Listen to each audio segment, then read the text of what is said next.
What's going on there, Twitch and YouTube world, and welcome to your August edition of Loadouts to help you win games. Disclaimer before we move forward with the rest of this video, huge disclaimer. Folks, we got the cat's out of the bag if it hasn't been already, and I've said this in other videos, but I think just looking at some of the comments that I've seen in prior videos and the frustration that's been just exuded from players in the community, I'm sorry. But Off the Grid is a pay to win game. Every weapon that I'm going to be introducing to you in today's loadouts will have some type of relationship with prior battle passes, events, or exclusive releases.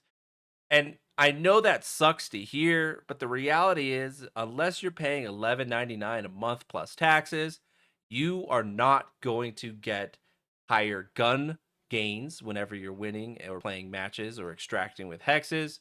And you are not going to be getting access to exclusive OTG Pro benefits that you see in things like the Battle Pass. Now, I can't control that, but the devs can. And if that's something that's really frustrating to you, my piece of feedback would be take it to Reddit, take it to Discord, and let your voice be heard.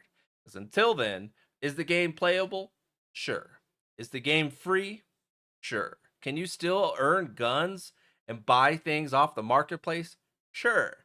But after you play probably 500 games before you can fully build one or two established loadouts.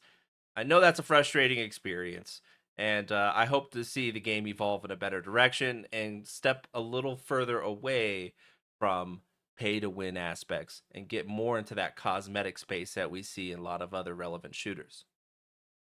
There are a few things I want to rant about. I know I haven't made a video in a really long time, and part of that does come down to me just not really having a major interest in the game right now. It is still a game I love. It is still a game that I'm passionate about, but I'll save that for a little bit towards the end of the video. You're here for loadouts, so let's get into it. Now, one thing I will say, as I always disclaim in other videos, not only have I taken thing weapons into the firing range, I've also taken them into teardrop, and gave them a little bit of a test drive.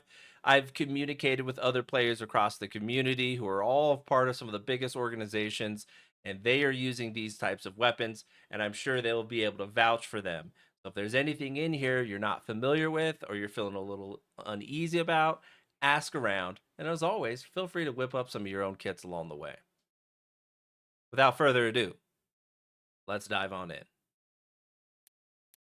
The first thing we're going to talk about when it comes to loadouts is two of the main options when it comes to your vulture class.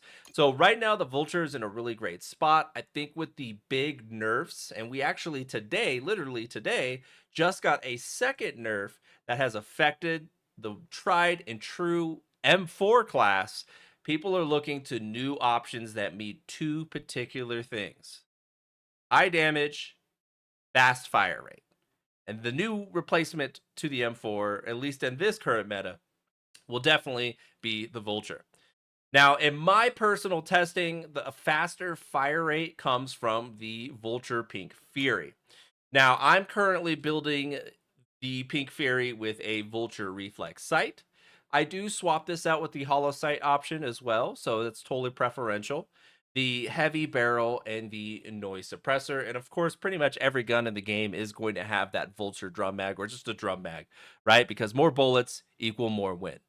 But we could see from this particular combination with the reflex sight heavy barrel noise suppressor, we get a nice boost in range, particularly coming from the heavy barrel and the noise suppressor. And then the other stats kind of coming off of the suppressor and the reflex sight will be more focused on recoil control and accuracy stats. So we could take a look down here, and this is where you see the improvements that are coming from the attachments. I don't want to waste too much time clicking and explaining what each particular attachment does. So I'm just going to kind of give you a summary of why I'm building the weapons this way. And I encourage you in your free time to explore and deep dive a little bit further so you can understand why these attachments work the way they do. And you can make your own customizations and, twists and turns to tweak the weapon to your specific needs. Now, let's take a look at option number 2 when it comes to the Vulture family, because I think without a shadow of a doubt, it is going to be the Vulture Solona. The problem, as I mentioned to many of you at the very beginning of this, is there's not a lot of these that are going to be easily accessible for most of the community. But I will say, most of the players that are still sticking around and playing the game have access to this weapon. So let's talk about why I choose the Pink Fairy over the Solona. So as you can see, it kind of talks about low vertical recoil and monstrous damage. But when we bounce between both of the weapons, you'll actually see that there's really no major difference in either of these weapons. And I would say that the Solana is more accurate maybe in the air or when you're popping roadrunners and moving about a lot. That's why you see a small increase in the mobility area, but it does not have the faster fire rates that we get things from things like the Pink Fury or even the Cyber Goth.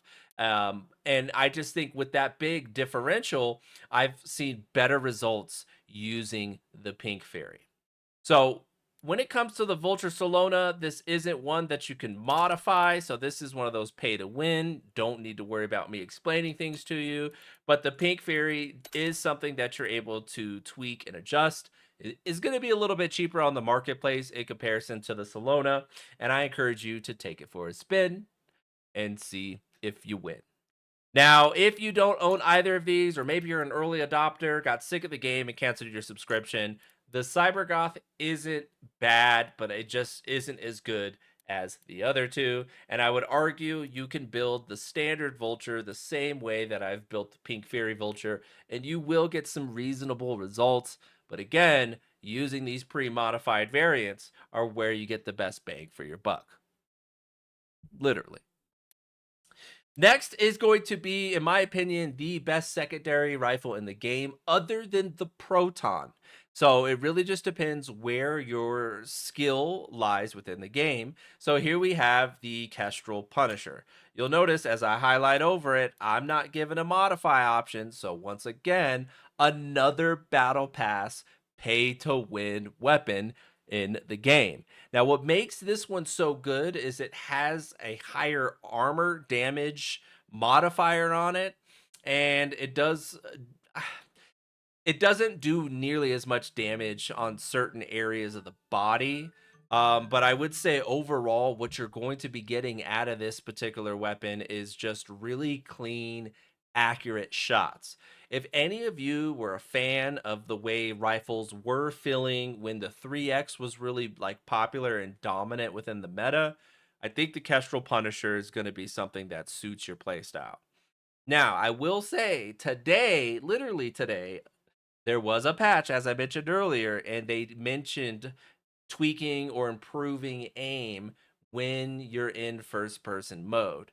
So maybe they've dialed it back a little bit, but the problem with the game is whenever you're in the air or in a high state of mobility, there's something bugging your overall accuracy. So we'll find out if today's patch actually was able to go ahead and address that. But that's loadout number 1, Pink Fairy Punisher. Take it for a spin, see if you win. Next is going to be the Kite Liberator and the Kestrel Punisher. You'll notice the secondary hasn't really changed too much right there. The Liberator is an awesome piece of hardware. It is, of course, as you can see, not giving me a modify option, so it's another pay-to-win option. Plenty of them are out there on the marketplace. Shouldn't cost you an arm and a leg. And a lot of you who did come during the presidential face-off battle pass have gotten your hands on this. And it also drops a lot out of the boxes. So don't think that even though these guns are, quote, pay to win, that you can't get your hands on them. They are out in Teardrop whenever you're opening up boxes. So I love the Kite Liberator. Really, really easy to control. It shoots great off of the hip. It shoots great on ADS. I would say that this is one of the best SMGs in the game right now, period. And to be quite frank with you, it's probably the best SMG in the game. Now, I get when we probably go to, some of those websites like, OTG Meta, and you click close range, for an example, you're not really going to see that on the top of the list, or it might look like it's way, way, way down on the list. But don't read too much into that. Not many players are going to see a big difference in a zero point 0.2 or a 0.3 second variance within the game itself. So again, even though those websites are really great at giving you an overall TTK, they don't paint a realistic picture when it comes to these weapons and their overall use case. Another SMG that I think is really, really good right now is going to be the Kochi. Here's how I currently have mine built. So I'm going to go ahead and show this to you. And I'm currently running the Kochi Heavy Barrel, just gets us a little bit more range. The Compact Laser, which helps us in those hip fire situations. The Slim Foregrip for some added control. And of course, the Drum Mag. I'm not using this as a primary SMG right now, but it cooks. It has a really great damage ratio and is probably one of my top 3 SMGs that I'd like to use in the game. So there you have it. The other one I think is really good, it's going to be another pay to win family, is the AZV Doom Zero. I think it's fair to say they did a great job nerfing this weapon. So I'm not telling you you're going to go take the Doom Zero out and just cook people because it was the most broken gun ever and it's back to its original state.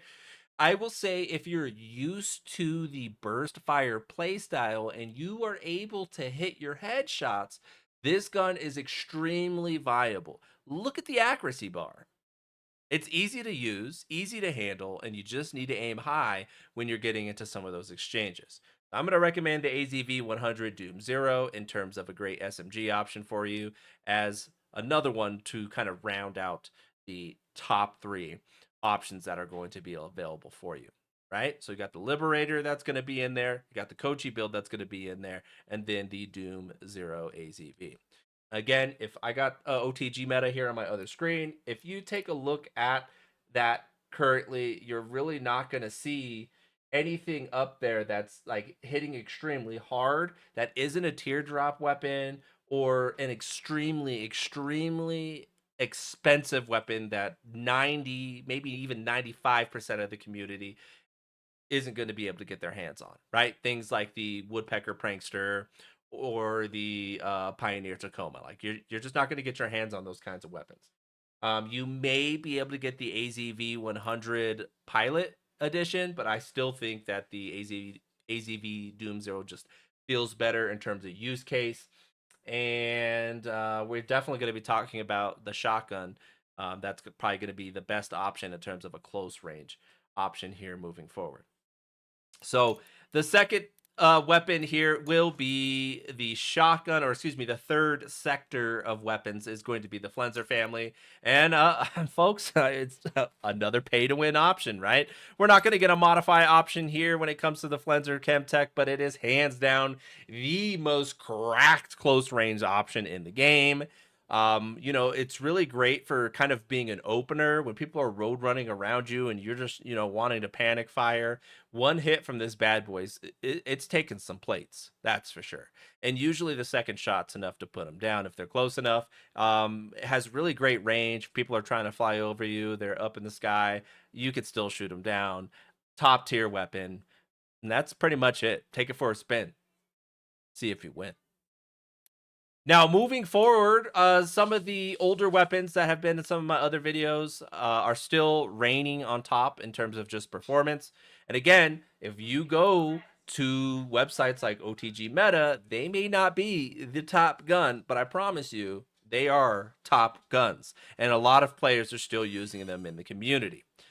We're going to talk about the Terracon Maniac. This is the personal build that I've tested. I think is going to work great for a lot of players, mainly because the added range, recoil control, and the accuracy similar to the other build I showed you with the Pink Fury.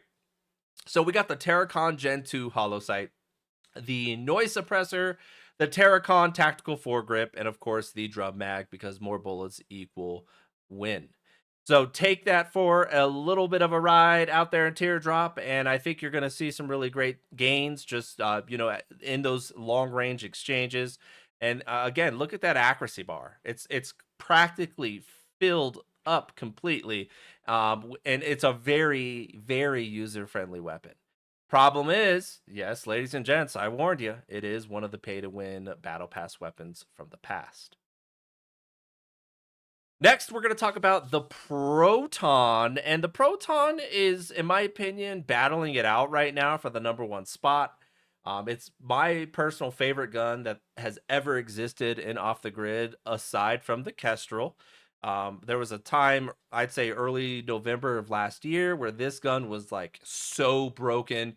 The devs had no choice but to nerf it into the ground. And I'm afraid to say it, but they have kind of made it back to its original form. Like it's broken all over again.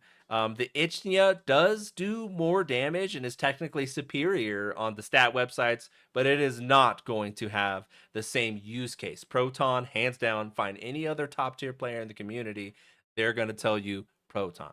So if you take a look at my build, it hasn't really changed a whole lot, and I honestly don't really think the build on this particular gun matters too much because you're going to be using this in a third person like 9 out of 10 times. So if you're really having problems, try mixing up maybe your sights or barrel attachments or even pistol grips to see if you get something fresh. But for me, the Proton heavy barrel, the rugged suppressor for the Proton, the barrel cooler for the Proton, and the stubby foregrip are what work for me. I've tested it. It feels great in flight. It feels great when I'm running. The range on it is pretty decent. The accuracy on it is pretty decent, but this is going to be one of those like long range weapons that you're primarily going to be using in the third person 9 times out of 10. So it's kind of on the user, to be quite frank with you, but that's how I build it. Take it for a spin, see if you win. Next is going to be the Casper, and man, we actually made it 2 for 2, right? First was the Proton, now is going to be the Casper in terms of guns you could actually go out and afford and build. Now, a small disclaimer when it comes to the Casper, it is really, really hard to shoot because of the timing between the bursts. So you got to really, really be on top of your A game when using this weapon. And if you are, this is one of the few weapons where the stat websites are 100% correct. It is the highest damage long range assault rifle in the game, but it is also the most skill based long range assault rifle in the game. So, the way I personally like to put it together is the Casper Gen 2 Holosightz, the Casper Heavy Barrel, and the noise suppressor for the Casper. Obvious reasons, we want to get as much range out of this weapon as possible. So that's what we get from the suppressor as well as the heavy barrel. And then we use the Casper Gen 2 to just kind of help us out with some of the accuracy as well as the recoil control. So you can see the stats there in the lower left, but this is what's working for me. Drum mag is an obvious one because more bullets equal more win. I can't say it enough. And take the Casper for a spin, y'all. I think it's going to treat you well. 3 for 3? This can't be possible. We actually got another weapon that I don't have to buy for the battle pass? Yes, folks, the Piercer is still an excellent weapon, and is something many of you are going to be able to afford. Some of the attachments are still a little bit out of arm's reach in terms of affordability, but once you get them, it's going to be a great weapon. Just get used to the shooting style of this, and you'll see a lot of great players. I think of like Veckenstein or like a Mr. Mavs as an example, and it's not to gug on the Merc team in any way. They're just really great players that I think kind of learned how to use this weapon for a majority of the community. And this is kind of a spin-off of some of their builds. So for me, what works is definitely going to be the 4 to 8x adjustable MR scope, the Piercer lightweight barrel, the noise suppressor, and the angled foregrip. Really, most of these stats, when you think of like lightweight barrel, foregrip, they kind of balance each other out. There's really no actual statistical gain with those. The scope is the lowest distance scope that you could use, and then we have the noise suppressor just to kind of give us that like inkling of added range when firing this weapon. um just the nature of the weapon itself, getting a full charge is going to be lethal to anybody. It still is a limb removal weapon, which I think is going to be a key to winning a lot of your trades when you're out there in teardrop. So that is the Piercer loadout. I hope you guys like it. Take it for a spin, see if you win. Couple honorable mentions that I think are going to pop up on stat websites and stat pages, and that is going to be the Fury Banana build, and really the only one I left out here in particular is the Woodpecker uh, Bananizer, I guess, if you will. This is a pay-to-win gun, folks. You're not going to be able to just build it. You're going to have to go ahead and scoop one up off of the marketplace, just like 70% of the other guns that I've introduced to you today. It is the highest damage weapon, and I'm going to kind of put it next to the Casper in that category of this gun is really hard to use. The slower fire rate really just throws off the rhythm for a lot of players, and you must hit headshots. If you can't hit headshots and you find yourself in an exchange with something like a Kochi or a Kite Liberator or just honestly anything automatic, it's probably going to beat you 9 times out of 10. So you need to be a top shot with this kind of weapon. And if you are, take it for a spin. And I know that you'll win because this thing is an absolute monster and is one of the top tier guns, again, on sites like OTG Meta and some of the others. So that kind of rounds out our gun meta right now. There's really, one of the things that I think I don't like to complain too much, but you guys know me, I'm gonna complain, is it seems like we kind of continue to have this really limited weapon meta in the game.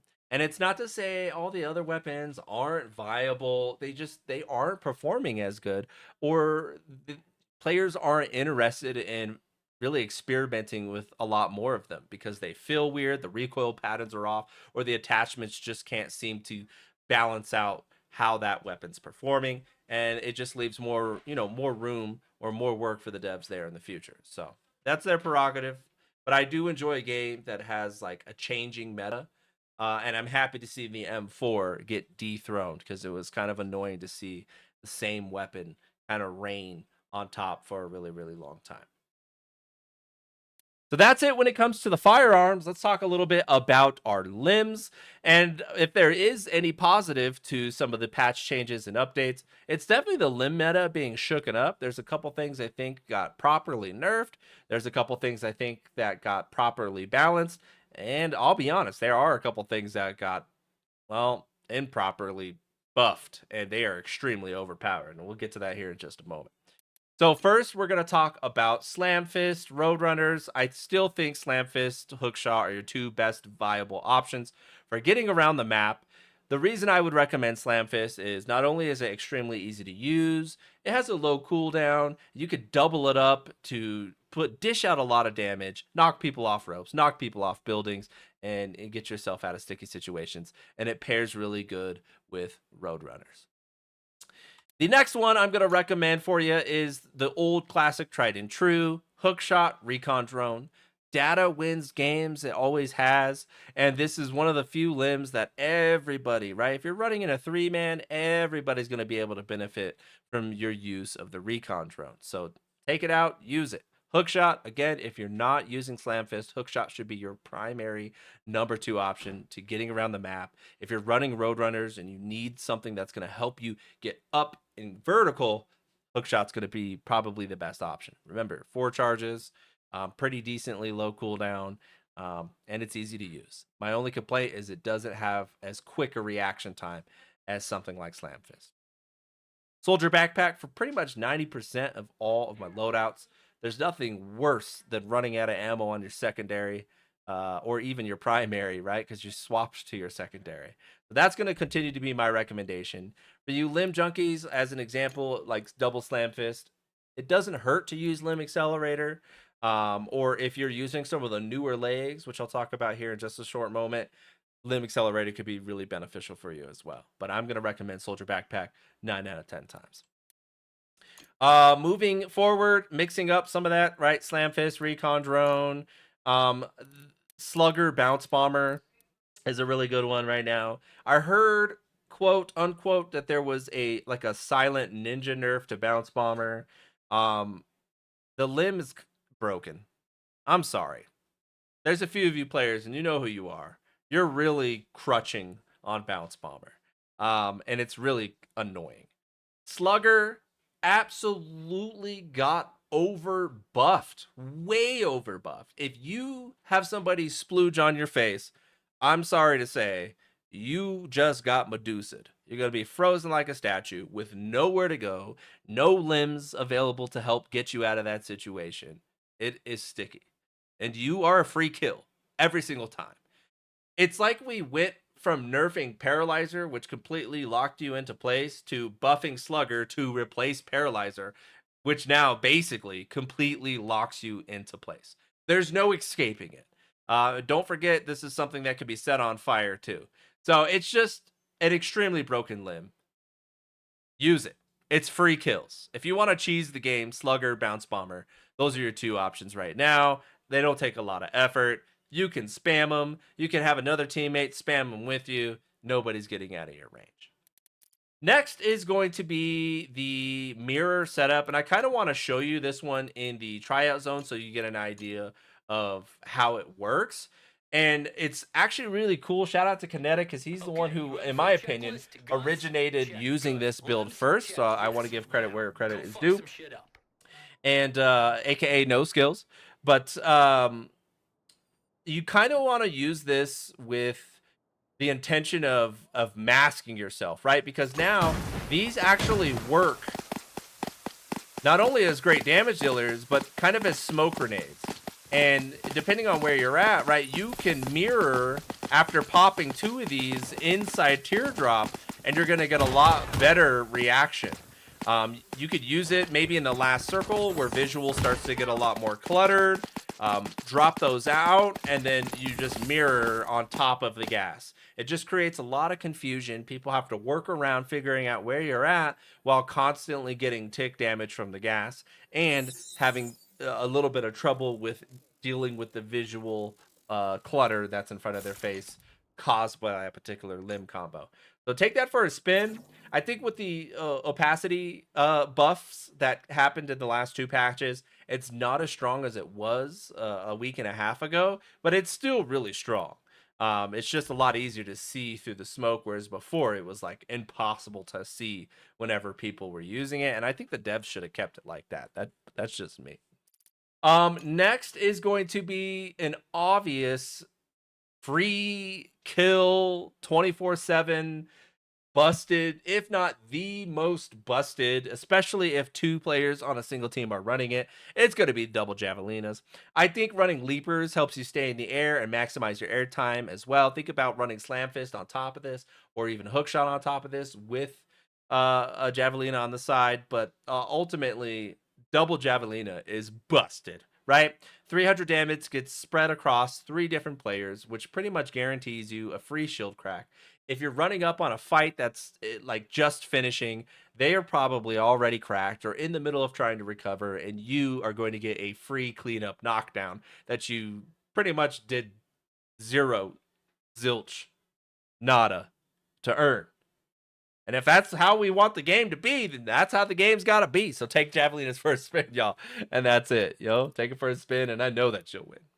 Last but not least is going to kind of be the Mortal Kombat loadout. And you have 2 options when it comes to this. So obviously Slam Fist is really, really good.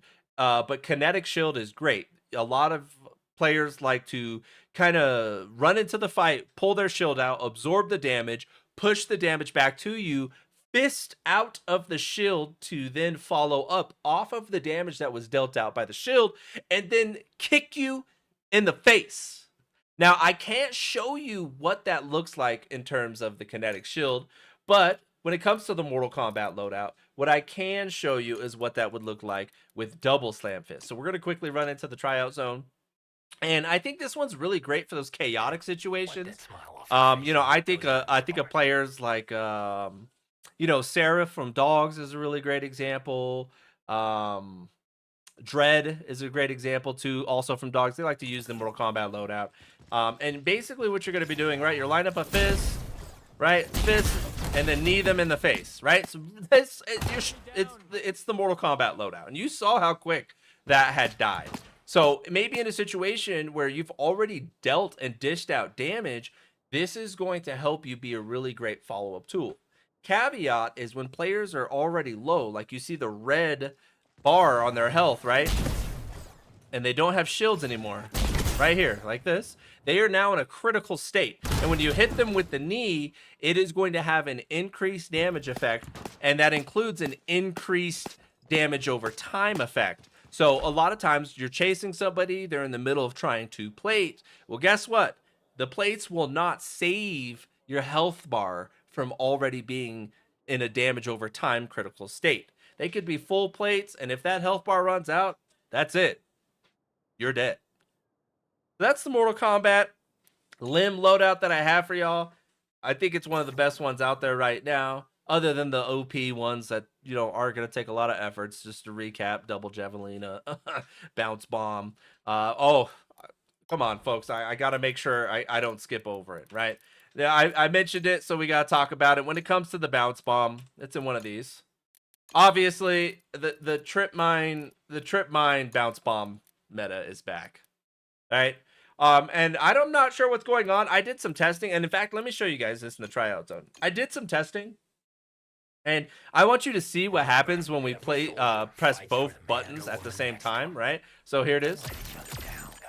That's me I'm literally pressing. I'm gonna do it again. Instant death. I actually goofed and sucked myself into there, but I'm not good at it. But it does take a little practice. It is pretty much going to be an instant free kill. So there are a couple players out there who I believe have macroed this together using Synapse and a couple of their other options on mouse and keyboard, which is essentially allowing them to, you know, shoot this out and you know, basically have them come out simultaneously while they're in the middle of moving and shooting, and can get out of dodge. Very broken. I don't think it needs a lot of explanation. Free insta kills 9 out of 10 times. It's not as bad as it was when it was originally out, but you are going to see a lot of players starting to pick up momentum on that particular setup. Not a fan. I think it's a little cheeky, but we're gonna slot that right next to the cheese loadouts. Cheese loadouts, double javelina, bounce bomber, anything. Mortal Kombat is pretty cheeky too, and anything that involves the use of Slugger. So if you're looking for freebies or free setups, so that's your new Ripper in August of 2025. So take those out for a spin. Woo! All right, folks, we covered firearms, we covered backpacks, and we covered your limb meta recommendations for August. Let me know what you think down below in the comment section. I'm sorry I've been gone for a little bit. This is where I slightly get on a very tiny rant before closing out this video. I think the devs might need to take a break on game balance. I get it. I complain, I make videos, other people complain, they make videos, people complain in Discord, Reddit, but there's only so much you're going to be able to balance, right? I think balance is something that's ongoing and progressive, which means it'll exist for the lifetime of the game. And the more you keep tampering with the balance, the more frustrated players get and kind of become disinterested in the longevity, which we need now. And you are starting to push out updates on this aspect of the game, so thank you. It just needs to continue to happen more as quality of life changes. And the one that should be number one on your list right now is ranked mode. Listen, this is going to sound pretty true, so don't get butthurt. Nobody cares if you're good at off the grid. Nobody cares, right? And this goes out to all you losers cheating with your Cronuses on PlayStation 5. You know who you are. Or Xbox. You know who you are. Oh, on PC. Y'all know who you are. No one gives a shit. No one cares that you're good at this game. Now, when ranked comes out and people can start separating themselves from the rest of the pack, I actually think people might start to care, which is shitty because we can't necessarily get the cheater situation under grasp. But there is a large volume of players who are really experienced at the game, and there's different levels of skill. There's a lot of players out there who you catch them in a one-on-one fight, they are not great players. But when they're with their team, they are excellent players. I'm one of them. I'm not always the best player ever flying solo, but if I have the right two teammates by my side, I could drop 20 bombs and win game after game after game. But I just have a bad habit of, like, I like to play with myself and jump into Discord and play with a bunch of randoms and just different people in the community, because that's how I like to play the game. But when it's time to sweat out and triple stack, you best believe I'm going to join the bandits and, hold dicks like everybody else in the game, because that is the meta. That is the meta for every battle royale, period. So it's not really worth complaining about. In regards to the cheating situation, find me one game that doesn't have the same problem. Apex, Fortnite, COD. It's not a fixable issue until the devs have more money or capital to invest into things on the side of anti-cheat. And unfortunately, they just keep getting better and better. Stop complaining in Reddit, Discord. I've even cut out complaining outside of just passively taking some dibs at the folks who know who they are. But just take footage, take clips, take content, and submit it to the team. I get it. It feels like nothing's happening when you send some of that stuff in or submit it for review, but it's better than doing nothing. So do your best to contribute back to the community by reporting these players, and just maybe like reduce the whining. I got on Discord for the first time in probably almost a month last week, and it was just like a big jerk off circle of people crying about who's cheating, who's not cheating.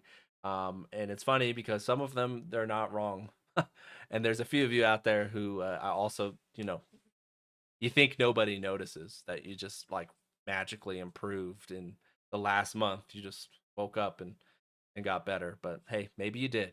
One thing I will say before I close out this video is Off the Grid is one of those games you have to play consistently to remain at the top. And as somebody who takes 2 to 3 and in rare cases a month break at the game, I'm washed, right? And there's a lot of players who've gotten addicted. It's new to them and they've been playing every single day. And even though I may not know who you are, you're nasty. All right. You're putting in that work, and you are where a lot of the players who had an early head start were back in October or back in November, that helped establish some of those big clans and communities. Speaking of clans and communities, I'm encouraging the devs, I'm encouraging some of these clans and teams and communities to start considering hosting events, not just scrims, but start hosting some sort of tournament. If everyone could pitch $5 and you get a pool together, there's plenty of websites, Battlefy or Binary Beast as an example, that will actually act as an official middleman for you. And if the event, isn't successful or doesn't go through, everybody gets refunded. Right. And these are trusted, well-known platforms that are used at LANs and gaming organizations across the world. So I think if we could start sending Off the Grid in a more competitive direction, you will start to see players wanting to come back and play this game day over day. We need the rank mode and we need the competition, right? And it goes back to what I was ranting about before. Nobody cares that you're good at Off the Grid. And we need to fix that, right? People need to feel like, their ego is stroked and that they have a chance at becoming successful at this game, whether it be through viewership or through a team, through winning a tournament, or being one of the top 100 players. Right? That's the kind of stuff that we need to see more of. And I was happy to see things like not rank, but rankings get introduced into the game. I'm happy to see the graphics and the prior updates to performance implemented into the game. I can feel and see those changes. So there's a lot of positive. I think the wall jumping was a huge, huge improvement to the game. And I'd like to continue to see those kinds of quality of life features be implemented. I know this really extended the video and you guys were just looking for some loadouts, but that's why I decided to front load the loadout section first. And I just, honestly, my level of effort at wanting to pump out content for Off the Grid right now is at an all-time low. So it just made sense to kind of squeeze this into one gigantic video. If you've stopped by, maybe you've watched some of my older content, I just want to say thank you. Your support is always appreciated. I've still been getting a lot of new subs popping in while I've been kind of absent or inactive. So thank you. I really do appreciate it. And I'm going to continue to just do my best to, stay in the loop, come back from time to time, and get you the content that you're looking for. So until next time, folks, peace, love, and happiness. Y'all be easy.